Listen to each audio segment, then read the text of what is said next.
1970, 73 এবং 1979 সালে তীব্র জ্বালানি সংকটের মুখোমুখি হয়েছিল সিঙ্গাপুর। সে সময় জ্বালানি সংকটে দেশটির অর্থনীতিতে বড় ধাক্কা খায়।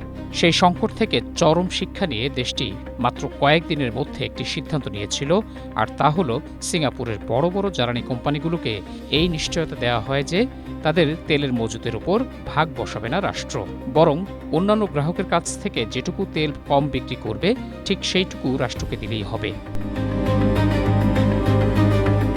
এই সিদ্ধান্তের ফলে জ্বালানি খাতে বিনিয়োগ বৃদ্ধির পাশাপাশি তেল শোধনাগার ও পেট্রোলিয়াম জাতীয় পণ্যের উৎপাদন সক্ষমতা বেড়ে যায় বহুগুণ। সেই থেকে আজও সিঙ্গাপুর বিশ্বের সর্ববৃহৎ জ্বালানি মজুতকারী ও তৃতীয় বৃহৎ তেল বাণিজ্যের হাব এবং ষষ্ঠ বৃহৎ পরিশোধিত পণ্য রপ্তানিকারকে পরিণত হয়েছে, এমনটি জানালেন দেশটির জাতীয় নিরাপত্তা সমন্বয় বিষয়ক মন্ত্রী কে শানমুগাম। স্ট্রবেরি সুপার ডটেড ও ক্লাসিক ভ্যারিয়েন্টে সেন্সেশন জাগুক শিহরণ। ইরান যুদ্ধের কারণে অন্যান্য দেশের মতো সিঙ্গাপুরেও বর্তমানে জ্বালানির দাম বৃদ্ধির কারণে জীবনযাত্রার ব্যয় বেড়েছে। সামনে বিদ্যুতের দাম আরও বাড়তে পারে।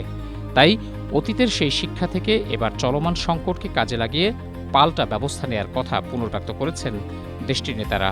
কার্বন নিঃসরণ কমাতে প্রতিশ্রুতিবদ্ধ সিঙ্গাপুর। তাই সৌর প্যানেল স্থাপন অব্যাহত রাখার পাশাপাশি এই অঞ্চল থেকে নবায়নযোগ্য জ্বালানির এবং কম কার্বন উৎপাদনকারী বিদ্যুৎ আমদানি বাড়ানো হবে বলে জানিয়েছেন কে শানমুগাম। এছাড়া পরমাণু জ্বালানি উৎপাদনের বিষয়টিও বিবেচনার কথা জানান মন্ত্রী। এর ফলে ভবিষ্যতে জ্বালানির জন্য মধ্যপ্রাচ্যের কাছে ধর্ণা দিতে হবে না বলে জানান মন্ত্রী।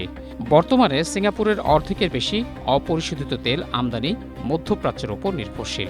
তবে যেসব দেশ এই তেল সরবরাহ করে এর বিপরীতে সেসব দেশও সিঙ্গাপুরের পরিশোধিত পণ্যের উপর নির্ভরশীল বলে জানান মন্ত্রী কে শানমুগাম, যেটি সিঙ্গাপুরকে ভারসাম্যপূর্ণ অবস্থানে রেখেছে।